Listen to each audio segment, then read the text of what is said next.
As I've discussed, I'm a big fan of early 2000s nostalgia. Being raised in this generation, there's a lot to talk about, some of which I've previously delved into. But, picture, if you will, a scenario from my childhood. I was almost 5 in July 2007, going to the theaters to see the first live-action Transformers movie with a few friends and family. The lights dim, and the previews start. And then it happens. I saw what looks to be footage of a party shot on a handheld camera. This doesn't look like anything from a movie, or at the very least an interesting one.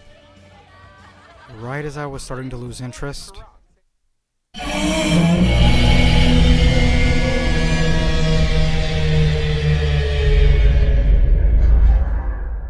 this horrid scream from some other world jolted me back to reality, shaking the theater. As a little kid on the spectrum, I was terrified. But still I watched the screen as the preview continued. It showed a massive explosion in the center of New York City, raining debris onto the helpless citizens. And the head of Lady Liberty herself rolled into the streets, claw marks adorning her face. The preview ends without a title. Only a date. 1/18/08. As the battle between Autobots and Decepticons ensued, the back of my mind couldn't help but wonder what the hell I witnessed at the beginning. The following Monday, I asked my friends at summer camp what they thought. They all had the same scared and bewildered expression that I did. Whatever we saw, I knew it would be huge. I would occasionally ask my parents if they knew anything about it, but they couldn't give any concrete evidence. Until November. I visited my father at his workplace, and he told me something big. A second trailer was released, showing more of the movie, what it's about, and its official title. Cloverfield. At this point, I was starting to get my feet wet in terms of kaiju. Still didn't know that much, having only seen a few clips of the King Kong remake that came out 2 years prior on TV. So when one of my dad's coworkers gave me his old Trendmasters Godzilla figure, I did some digging. I quickly became obsessed, and tried to hunt down any pieces of info I could. But in my Godzilla hype, I forgot all about that oh-so-mysterious date, and thus, Cloverfield evaded me. When the new decade rolled around, I had already watched a good chunk of the Godzilla franchise and was still eagerly searching for the elusive new American-produced entry about twice a day. And then while watching Avatar on TV with my father, I saw a DVD with a familiar title. Immediately, memories came flushing back of that fateful day in July 2007. I asked my dad if I could watch it, and despite him telling me it was bad, I managed to convince him. While he was at work the following day, I huddled up in my aunt's house and finally watched Cloverfield. The movie enthralled me, with both an aura of fascination and waves of dread. Back then, I was still getting used to scenes of intense violence that weren't, dinosaur-related. Keep in mind, this was before I watched any R-rated movies. So seeing any movie with that much, it was like gazing into an actual disaster, which was only helped by the way it was shot. I usually look down upon found footage movies, but this was one of the rare occasions I enjoyed one. The frantic shaky cam may have turned others away, but for me, it only made the tension so much more real, as did the dialogue. People say it's cringeworthy and the last 20 minutes are nothing but incoherent sobs and screams, but it also works to the film's advantage. The dialogue, it's nothing special, but it makes the terror all the more real, because it feels natural, as if it wasn't a rehearsed script. And regarding the finale, that's what any reasonable human would do if they lose several friends to a frickin' kaiju attack. You wouldn't give a stern, dramatic monologue.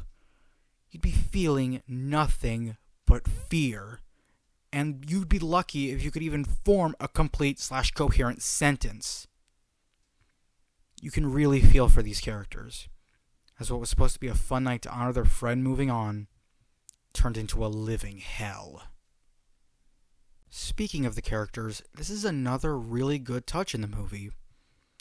The main survivors, Rob, Lily, Beth, Marlena, and Hud, feel like real young adults trying to survive their entire world literally crumbling around them. Now, I'm going to say that I related to Hud the most, and before you click off the video, allow me to explain. If any of you know me in real life, you probably know that I'm a bit of a weirdo. Okay, I'm a lot of a weirdo, but still, aside from being the weird, nerdy best friend, I also related to Hud having a crush on Marlena in an odd sense. I've been known to fall for the more extreme types who would rather stay away from the crowds, which Hud certainly did. Seeing him try and try again with his awkward as hell deliveries was kinda cathartic. And it's beyond tragic how Marlena fell victim to the jaws of one of the parasites and...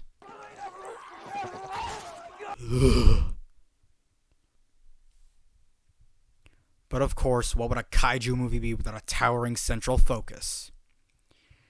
This movie's kaiju, whom the crew affectionately named Clover, is awe-inspiring. Not only is he massive, not only is he powerful, not only does he produce weird parasite things that crawl off his skin, but he's terrifying. And not just in the scope of his destruction, but the context of it. To the average moviegoer, they'd think he's just another lumbering monster acting out of malice. That's where you have to start digging. According to both the genius viral marketing campaign and words from director Matt Reeves and producer J.J. Abrams, this 200-plus foot tall behemoth is a baby. It's common knowledge now, but it's still baffling. Yet, it also has an aura of tragedy to it.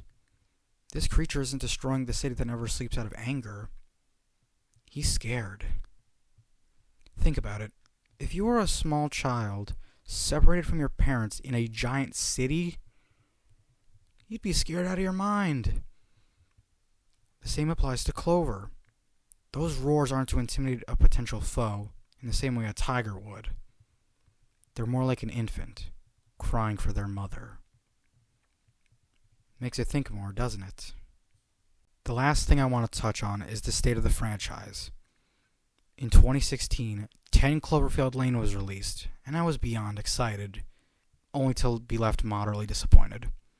It was a fine thriller, don't get me wrong, but aside from the viral marketing and the odd Easter egg, it had almost nothing to do with that mysterious kaiju flick that captured my interest 8 years prior. 2 years later, The Cloverfield Paradox was released to Netflix. I thought this would provide what I was looking for, especially since the first movie was now a decade old. But upon seeing the trailer, I was immediately disappointed. It had even less to do with the first movie up until the final shot, which showed an adult member of Clover's species whose head breached through the clouds. That entire scene was like a slap in the face. People watched the entire movie waiting to see anything that would connect to the first, but we only got it in the final 10 seconds of an almost 2-hour movie. For years, there have been rumors of a true sequel, foregoing the found footage route sadly, but actually being connected to the incident in New York. Little to no news has surfaced from it. But knowing this franchise's history of secrecy, something might have already found us.